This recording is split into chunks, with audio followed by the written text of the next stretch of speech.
हट्टी आहात तुम्ही. अहो तुम्हाला मदत करण्यासाठी नेहमी हट्टी असेन मी. बरं तुमच्या भावासाठी पण चहा ठेवूयात. नाही नाही, अहो नको, त्याचा काही भरोसा नाहीये. आत्ता गेलाय बाहेर, 5व्या मिनिटाला कॉल करून म्हणेन मुंबईला पोहोचलाय, त्यामुळे नको. होय,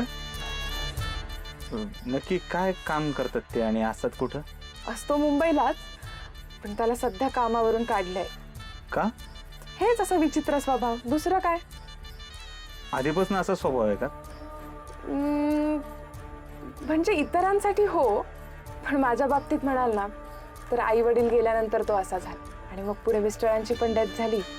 फारच काळजी करायला लागला. ओव्हर पॉझिटिव्ह आहे नुसता. दिसतोय ते.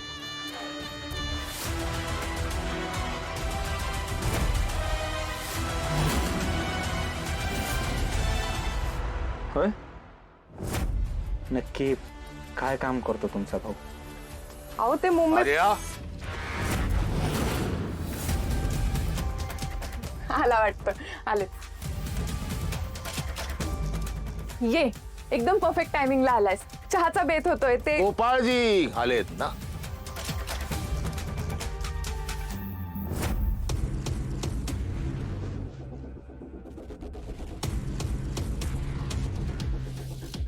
तुम्हाला कसं कळलं मी आलोय? वास आला, वास. गंमत गंमत केली मी. अशी गंमत करत असतो मी अधून मधून. चपला चपला दिसल्या तुमच्या दारात. आणि तसे तुम्ही एकमेव व्यक्तिमत्व आहात. आमच्या घरी येतात, बाकी कोणाची तशी हिंमत होत नाही. माझ्या बहिणीच्या मदतीला धावून धावून येता तुम्ही. तुम्ही सरपंच पदाच्या निवडणुकीला का बरं नाही उभा? का? लोकप्रिय आहात, महिलांचा आदर करता, त्यांचं संरक्षण करता, त्यांच्या मदतीला धावून धावून जाता.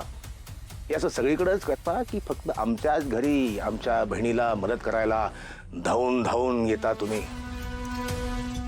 आज मी मदत करण्यासाठी नव्हतो आलो. आज माझ्या स्वतःच्या स्वार्थासाठी आलो होतो.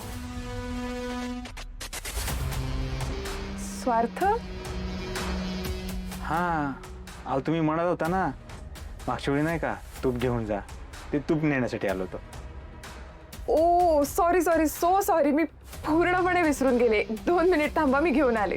गुपतूप गुपतूप गुपतूप गुपतूप. तुम्ही एखादा खून केलाय का हो? फार अस्वस्थ दिसता म्हणून. रिलॅक्स व्हा, या बसा. आपलंच घर, समजू नका. तुपाचा डबा घेऊन जा. आणि तुमचे ते वडील 2 बायकावाले देशमुख, त्यांना सांगा माझे पैसे जरा लवकरात लवकर परत करा. माझ्या बहिणीच्या मदतीला धावून धावून आल्यामुळे मी तुमचे पैसे माफ करेन असं समजू नका.